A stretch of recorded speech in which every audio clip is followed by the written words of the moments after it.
Good morning to all of you. स्वागत है आपका इलेक्ट्रिकल मशीन की लेक्चर सीरीज में।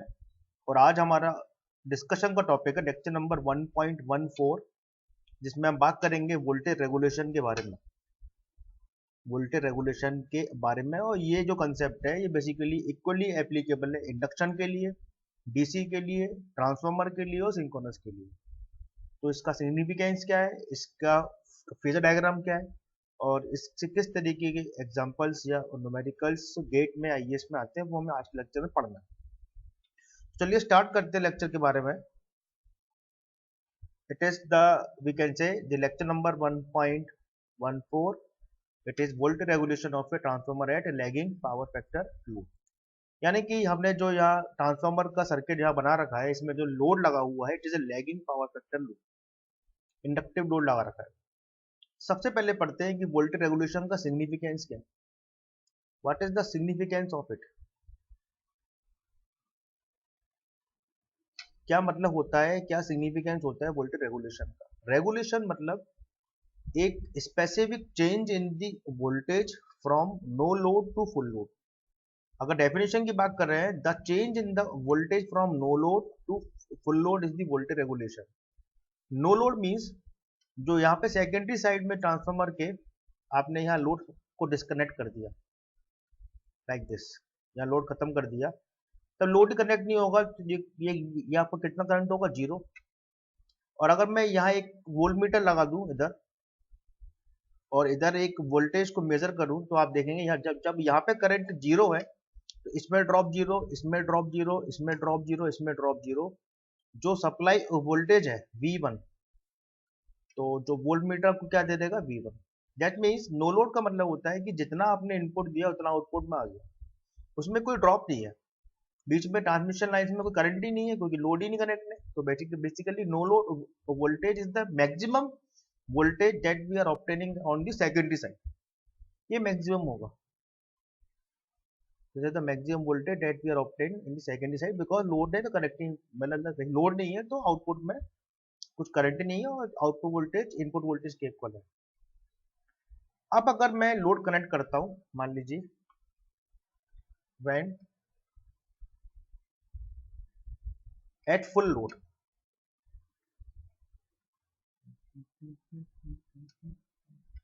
अगर फुल लोड की बात करें तो मैं यहाँ पे एक लोड कनेक्ट कर रहा हूँ। लेट अस मेक इस वन लोड, यहाँ एक लोड लगा दिया लाइक दिस, और आपने यहाँ एक लगा दिया वोल्ट मीटर लाइक दिस। जब आप देखेंगे या जब मैं यहाँ लोड कनेक्ट करूंगा तो ये जो करंट है जीरो नहीं होगा। ये करंट जीरो नहीं होगा तो इसमें कोई रेजिस्टेंस का ड्रॉप होगा, R1, X1, R2 dash, ST dash, ये सब क्या है, एक आपका रिएक्टेंस और रेजिस्टेंस। तो आउटपुट वोल्टेज जो V2 डैश आ रहा है बेसिकली वो कम होगा, और जैसे जैसे लोड बढ़ेगा वैसे वैसे मेरा I2 डैश बढ़ेगा, तो ड्रॉप बढ़ेगा, तो V2 डैश मेरा और कम होगा। जैसे द रेगुलेशन नो लोड से फुल लोड पे जाने पर वोल्टेज रेगुलेशन में कुछ चेंज आएगा। बिकॉज मान लीजिए आप घर से 100 रुपये लेकर गए, फॉर एग्जाम्पल आपने खूब शॉपिंग करी, आपने मूवी देखी और आपके पास 100 रुपये वापस आ गए, तो आपका नो लोड जब आपने स्टार्ट किया था तो 100 रुपये थे, जब आप एंड कर रहे हैं मतलब फुल लोड पर आपके बेसिकली 100 रुपये है, तो कितना वोल्टेज रेगुलेशन हो गया, voltage regulation is basically zero. तो ये कितनी अच्छा लग रहा है अपने को कि मैं 100 रुपये लेके गया, मुझे 100 रुपये ही वापस बेसिकली मिल रहे हैं, तो अच्छा है। लेकिन आप अगर 100 रुपये लेकर गए और आपके पास खर्च किया आपने, लेकिन मान लीजिए आपने कुछ खर्च भी नहीं किया, अचानक से आपके पैसे कुछ कम हो गए, वो हो गए 40, तो कितना वोल्टेज रेगुलेशन हो गया, बेसिकली इट इज 60 के आसपास। तो ये वोल्टेज रेगुलेशन बेसिकली अच्छा कब माना जाएगा, जब मैं यहाँ 100 वोल्ट दूं सप्लाई में और मेरे आउटपुट में भी 100 वोल्ट आ जाए, यानी कि लोड लगाने पर भी 100 वोल्ट था और नो लोड पे भी 100 वोल्ट था, डेट मीन वोल्टेज रेगुलेशन कितना हो गया, जीरो। तो ये क्या हो गया, आइडियल कंडीशन। इसका प्रैक्टिकल एग्जांपल समझे कि जैसे कि मैंने यहाँ से 100 वोल्ट दिया और मेरे को यहाँ लोड भी कनेक्ट कर दिया है और यहाँ पे ड्रॉप भी कुछ मैनेज हो गया इस तरीके से, 100 वोल्ट आउटपुट पे या 100 वोल्ट आ रहा है, यहाँ 100 दिया, यहाँ 100 आ रहा है और लोड भी कनेक्टेड है। तो ये तो बहुत अच्छा हो जाएगा। यानी कि वोल्टेज रेगुलेशन अगर जीरो है तो ये आइडियल है, ये मेरी रिक्वायरमेंट रहती है। ट्रांसमिशन लाइंस में अपन पावर सिस्टम में पढ़ेंगे, zero voltage regulation is the ideal condition. Practically possible नहीं है। होता क्या है, यहाँ से 100 वोल्ट गया, कुछ ड्रॉप इन आपके इस रेजिस्टेंस में हो गया, इंडक्टर में हो, यहाँ कितना आता है 60 वोल्ट। यानी कि वोल्टेज रेगुलेशन अगर कम हो रहा है, वोल्टेज रेगुलेशन अगर कम हो रहा है तो it is a poor voltage regulation. Basically it is poor. अगर वोल्टेज रेगुलेशन अगर कम है तो ये हमारी रिक्वायरमेंट नहीं है। इलेक्ट्रिकल इंजीनियरिंग इसको सपोर्ट नहीं करता है, बिकॉज हमने 100 वोल्ट बेचा, आउटपुट में 60 वोल्ट आ गया तो नुकसान है, क्योंकि वो लॉस कहाँ चला गया, एनर्जी लॉस चला गया इन रेजिस्टेंस में। अगर ऐसा सिस्टम हो जाए कि मान लीजिए मैंने यहाँ 100 वोल्ट दिया, यहाँ पे लॉस हुआ और यहाँ 120 वोल्ट आ जाए, तब क्या होगा voltage regulation? Voltage regulation negative. Practically possible नहीं है, पर अच्छा, this is negative. Voltage regulation का ये मतलब नहीं है कि खराब है, अच्छा है ना। देखिए क्यों, क्योंकि नो लोड वोल्टेज 100 पे था, लोड लगाने पे 120 वोल्ट आ गया, यहाँ पर ड्रॉप भी हो रहा है लेकिन 120 कहीं से भी आ रहा है, कैसे आ रहा है नहीं जानते अपन, लेकिन मान लो ऐसा हो रहा है फॉर एग्जाम्पल, तो इट इज नेगेटिव। तो significance of the voltage regulation is that when ever voltage regulation is zero it is ideal, it is our requirement. हम चाहते हैं यही है कि भाई जीरो हो जाए, कि 100 मैंने मैंने 100 वोल्ट दिया, आउटपुट में 100 वोल्ट आए एट फुल लोड पर, और मेरा ड्रॉप भी कंपेंसेट हो रहा है। 100 वोल्ट दिया, 40 आ गया, वोल्टेज रेगुलेशन कम हो गया, तो ये नुकसान है। ठीक है। और अगर वोल्टेज रेगुलेशन बेसिकली कम मतलब इंक्रीज होना, सॉरी, कम मतलब बढ़ना।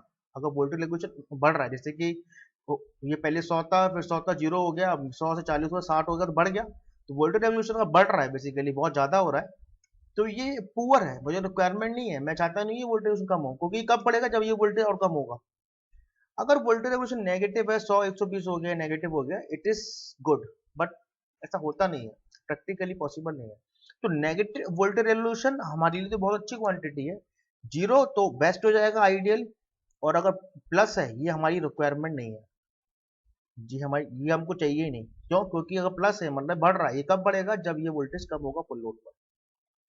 This is the basic significance of the voltage regulation, और इसी कंसेप्ट को हम यूज करेंगे आज के लेक्चर में at lagging power factor load पर, और किस तरीके से इसको, इसके फंडामेंटल्स को आप ड्रॉ करते हैं, जो कि यूज होंगे न्यूमेरिकल सॉल्व करने के लिए। देखते हैं, चलिए।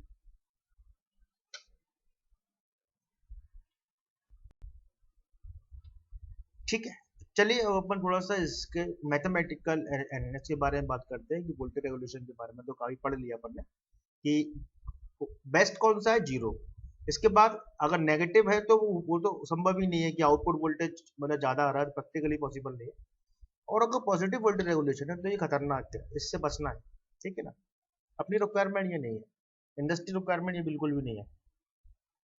ठीक, तो मैथमेटिकली बात करते हैं, तो percentage of voltage regulation can be represented as a no load voltage जो कि V1 होगा, फुल लोड वोल्टेज जो कि V2 डैश होगा, divided by full load voltage V2 dash multiplied by the 100।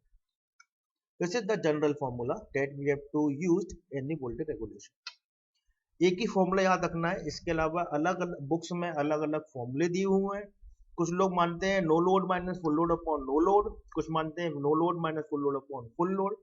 As per our representation, जिसमें GATE और IAS के जो अपने टारगेट्स हैं वो पूरा हो जाएंगे, that we are assuming no load minus full load upon full load. मैं अभी गेट के न्यूमेरिकल सॉल्व करूंगा कुछ लेक्चर्स में, आप देखेंगे इस फॉर्मूले से सारे न्यूमेरिकल आसानी से सॉल्व हो जाएंगे। ठीक, अब बात करते हैं इसके फेजर के बारे में, क्योंकि इस न्यूमेरिकल को समझने के लिए इसका एक डेरिवेशन होता है जो अपने को अभी यहाँ पे डिराइव करना है, और उस डेरिवेशन से हम न्यूमेरिकल सॉल्व करेंगे। तो इस सर्किट को थोड़ा याद रखिएगा। इस सर्किट में मैं इसको फिर से ड्रॉ कर लेता हूँ, क्योंकि मुझे जरूरत पड़ेगी इसकी।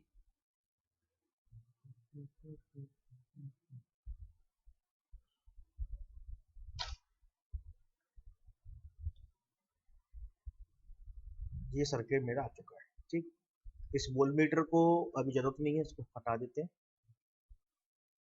थोड़ा अच्छा दिखेगा like this.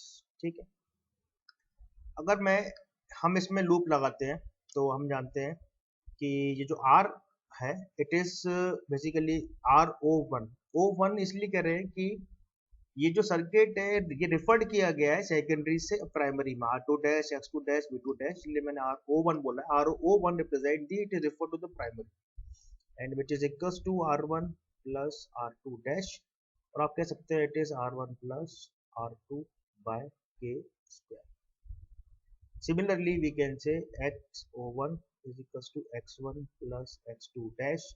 It can be represented as X1 plus X2 upon K square। ठीक, तो इस सर्किट को थोड़ा सा मॉडिफाइड किया आपने, इजियर किया है कि अपने को आसानी होगी इसका फिगर बनाने में, इस तरीके से लाइक दिस इज R01 जो कि एक सम है R1 प्लस R2 डैश का, दिस इज X01 और सेकेंडरी में लोड कनेक्टेड है V2, this is V2 dash, this is X01, this is R01, this current इसको आप मान रहे हैं I2 डैश, इस वोल्टेज को मान रहे हैं V1, जो करंट है इसको आप मान रहे हैं I1, इसको मान रहे हैं आप I0, और ये X है, this is core resistance RC। Phasor के बारे में बात करें तो फेजर मैंने बताया था आपको पिछली कुछ क्लासेस में कि phasor basically it is a representation of the KVL equation.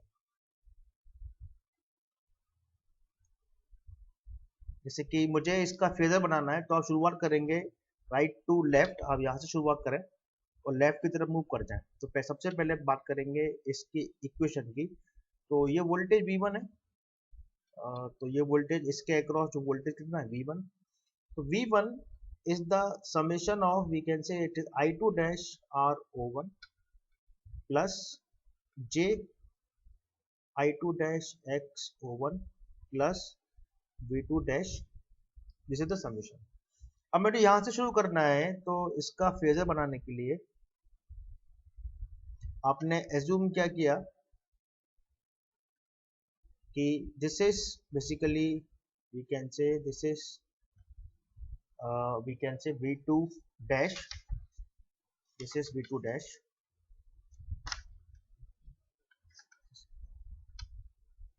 this is basically V2 dash, और हम बात कर रहे हैं लैगिंग पावर फैक्टर लोड पर, तो ये करंट यहाँ से लैग कर रहा है, it is basically I2 dash. Equation जो आपके सामने यहाँ पर आई है वो क्या है, V1 is the summation of V2 dash plus I2 dash of R01 plus J I2 dash X01। तो V2 डैश आ चुका है plus the summation of I2 dash R2। Resistance it is resistive drop, voltage का drop है और current इसमें कितना I2 dash, तो voltage drop और करंट सेम फेज में होंगे, तो ये बेसिकली ये क्या हो जाएगा अपना इस I2 dash R01, this will complete and the this is the reactance में ड्रॉप है I2 dash X01 जो कि वोल्टेज रिएक्टेंस है, तो उसमें करंट से लीड करेगा वोल्टेज, तो आपने इसको ऐसे ड्रॉ कर लिया, this is basically J I2 dash X01, तो V2 dash plus I2 dash R01 plus J I2 dash X01 is equals to basically it is V1। ठीक, अब इसमें करेंगे थोड़ा सा मॉडिफिकेशन क्योंकि हमें डेरिवेशन निकालना है वोल्टेज रेगुलेशन का, तो इस लाइन को मैं यहाँ एक्सटेंड कर रहा हूँ तक, और इधर से एक परपेंडिकुलर डाल रहा है। ठीक, लोड एंगल मान लीजिए इट इज एंगल 5, ये कितना हो जाएगा, इट इज ऑल्सो एंगल 5। अच्छा, ये कितना है आपका, दिस इज बेसिकली 90, मैं यहाँ ड्रॉ नहीं कर रहा हूँ लेकिन आपको समझ में आ रहा होगा कि ये जो करंट है और ये जो IR ड्रॉप है ये H90 है और ये भी 90 है, तो this is basically it is 90 minus 5, this is 90 minus 5, so this is 5 and we can say this is basically it is 90। Zoom कर देता हूँ आपको समझाने में पॉइंट। अगर आपको फेस और देख ली थोड़ा सा मतलब अंडरस्टैंडिंग क्लियर हो जाएगी.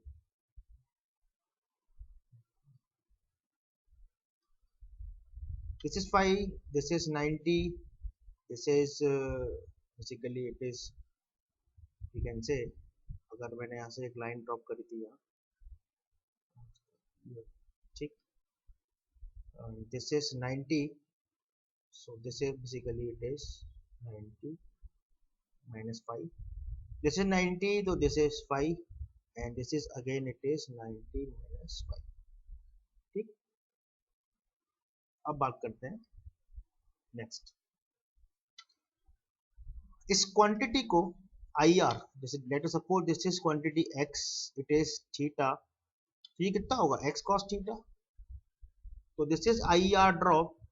So this is basically you can say यहाँ से लेके यहाँ तक दिस इज बेसिकली कितना होगा, this is I two dash R O one cos five होगा. सिमिलरली मान लीजिए ये एंगल कोई थीटा है और ये क्वांटिटी एक्स है, तो this is x of cos theta.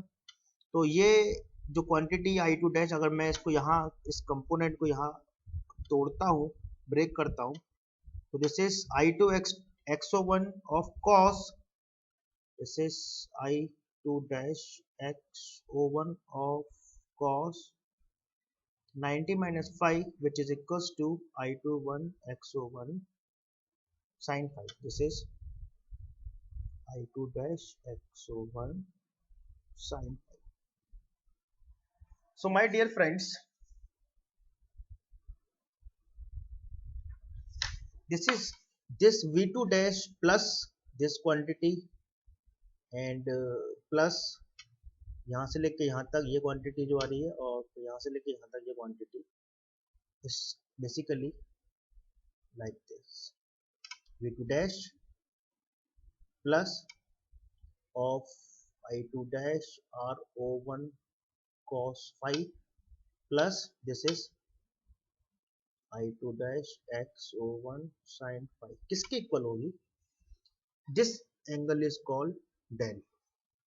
V1 और इसके बीच का एंगल डेल होता है. तो this is up to this point, ये जो है ये कितना होगा, this is basically V1 of cos del. Del का आप कंपोनेंट तोड़ेंगे इसका V1 का, it is of V1 of cos del. ठीक,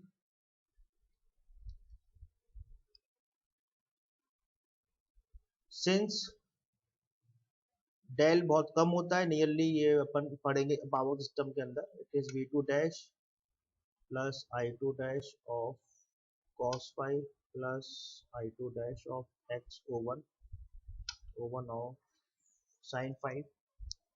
V1 minus V2 dash is basically it is I2 dash to be taken outside, it is XO1 cos phi plus XO1 sin phi. Voltage regulation का derivation हमने पढ़ा था थोड़ी देर पहले, it is the V1 minus V2 dash divided by V2 dash. तो बस इसको आप डिवाइड कर दीजिए. This equation is divided by V2 dash. This is V2 dash. V2 dash is the full load voltage, है ना. This is V2 dash. No load minus full load upon full load. This is called the derivation of voltage regulation. ये होता है derivation voltage regulation का कुछ इस तरीके से. V2 डैश आई से आपने डिवाइड कर दिया. ठीक है, अब इसमें करते हैं थोड़ा सा मॉडिफिकेशन. फाइनल रिजल्ट लाने के लिए करेंगे इसमें modification.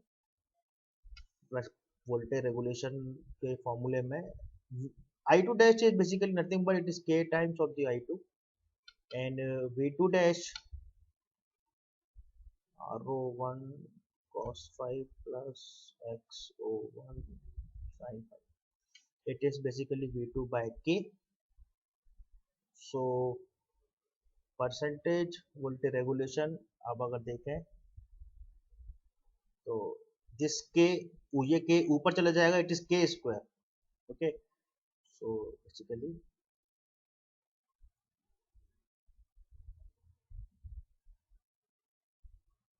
percentage of voltage regulation, it is K square I2 upon V2, it is R01 of cos phi plus X01 of sin phi। K square का अंदर मल्टीप्लाई कर दीजिए तो हम जानते हैं R01 का जो फॉर्मूला हमने लिखा था, it is R2 dash R2 by K square. Similarly X01 is equals to X1 plus X2 by K square.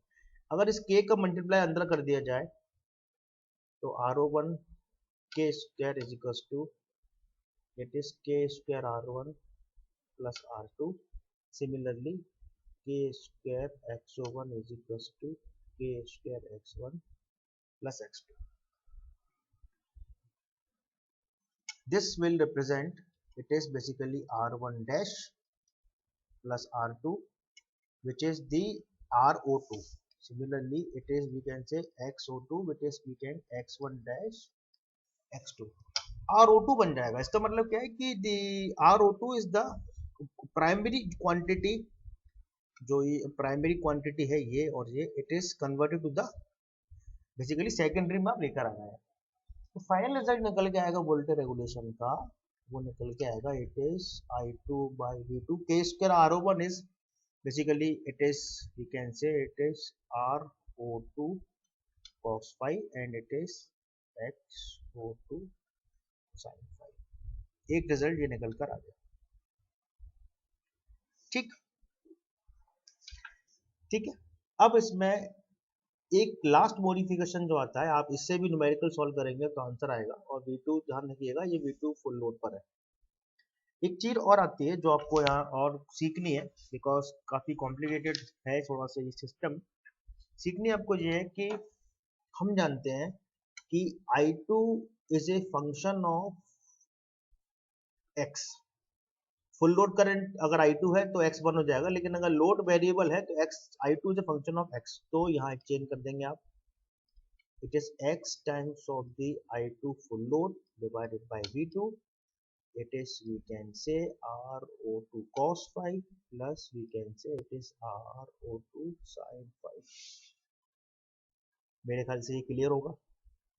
अब इसमें कन्वर्जन आता है पर यूनिट कन्वर्जन, ये ही समझ लीजिए इस कंसेप्ट का बेस है। अगर आपको गेट के न्यूमेरिकल, आईएएस के न्यूमेरिकल बिना किसी रुके, बिना किसी रुकावट के सॉल्व करने हैं, तो मैं आपको सजेस्ट करूंगा कि वोल्टेज रेगुलेशन को सॉल्व करें आप पर यूनिट में। इन सभी क्वांटिटीज को हम कन्वर्ट कर लेंगे पर यूनिट में। Per unit basically is used to make calculation easier. इसका एक ही रीजन होता है कि आप किसी क्वांटिटी को यूज करते हैं एक यूनिट में, पर यूनिट मतलब एक यूनिट में, to make the calculation easier, आसान होता है सॉल्व करना। फॉर्मूला होता है, मान लीजिए x per unit is equals to, we can say it is x actual divided by x base. मान लीजिए मुझे निकालना है करंट पर यूनिट, तो we can use current actual divided by current base. मुझे निकालना है V पर यूनिट, तो it is basically V actual divided by V base. जैसे कि ये एम्फेयर में था तो ये भी एम्फेयर में होगा, ये वोल्ट में था ये भी वोल्ट में होगा। ठीक, तो अगर आपको निकालना है Z पर यूनिट, तो basically Z actual upon Z base. अब बेस क्या चीज है, बेस क्वांटिटीज क्या होती हैं, ये आप लोगों को समझना है। बेस किसको माने, जनरली आप चाहे पावर सिस्टम में पढ़े चाहे मशीन में पढ़े, बेस जो होता है वो होता है रेटेड या full load. Maximum value, rated value transformer पर रेटिंग दी हुई है, वही बेस मान के चलिए। जैसे कि यहाँ अगर मैं जेड बेस मानूंगा तो it is basically V2 divided by I2 full load. ये रेटेड और फुल लोड मतलब जितनी रेटिंग है rated, that is the base. This is the base. Base मतलब बेस उसी को ही आप मानेंगे कि जो रेटेड है। रेटेड मतलब चाहे अब चूंकि इसका फॉर्मूला होता है V2 अपॉन I2, तो V2 rated upon I2 rated. तो इस फॉर्मूले को आप अगर थोड़ा सा मॉडिफाइड करें,